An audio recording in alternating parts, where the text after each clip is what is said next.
The moment I saw the eyes of my firstborn child, it was like sinking into an overwhelming abyss of nostalgia, as if this moment had always been here, but that I had just remembered it for the first time. It was necessary and absolute to remind me of the spark I'd lost long ago. My son, a part of my creation and my consequence, and now ultimately my responsibility. My role in the life of this human being gave me humble conviction. Did my father think back to the important things of his childhood when he held me for the first time? What were the things he would do differently from his father? And what are the things he would hope to enjoy with me one day?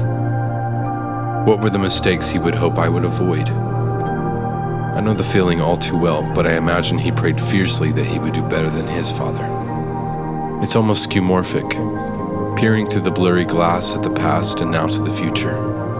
The good memories and moments captured like lightning in a bottle. Imagine yourself on a rainy day home from school with your favorite game paused on the TV in the background, the window pane capturing drops of rain in slow motion. A part of being human is promising to capture these moments for yourself. Otherwise, were you ever really here?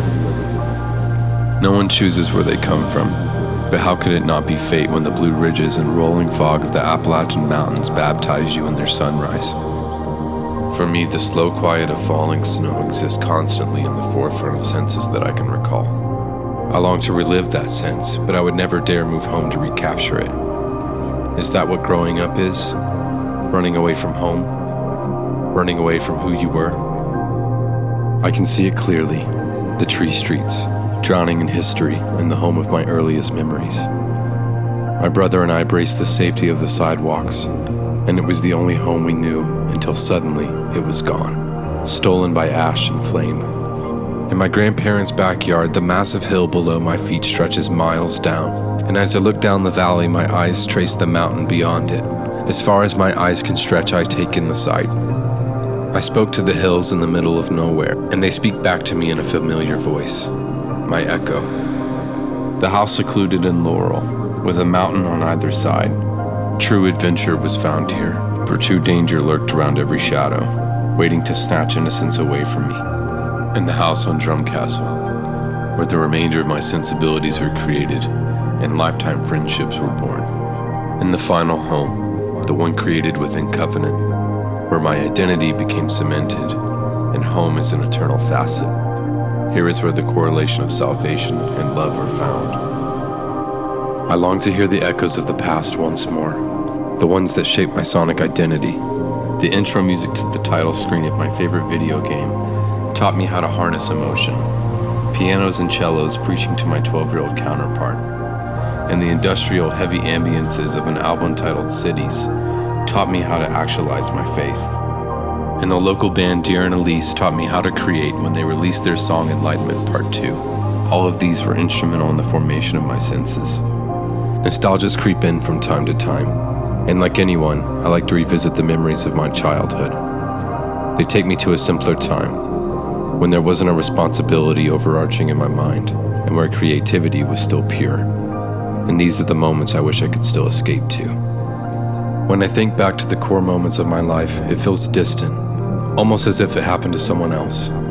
It fades darker and darker as time passes on, and slowly but surely everything will be gone. What will I leave behind when my gravestone has long been reclaimed by the earth, and my body returns to the dirt of its origin, and my lineage long forgets my name? All of these thoughts flash rapidly through my mind as I look into the eyes of my son for the first time. And I wonder if he will have a moment similar to myself now. If he will be able to look into the eyes of his first child, what will he think? Will he hope he can do things better than me?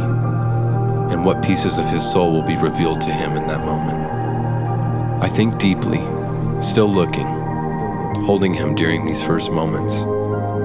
What will be the pieces of your soul? I imagine the design of parenthood to be all too reflective of our own Creator. If I turmoil over the soul of my own son, imagine to what extent he will turmoil over yours. The beautiful thing I have realized is that the subliminal nostalgias of fatherhood have always been here. Like I have always been here, and my son has always been here. And this moment has always been here. And it's one that I hope I never lose.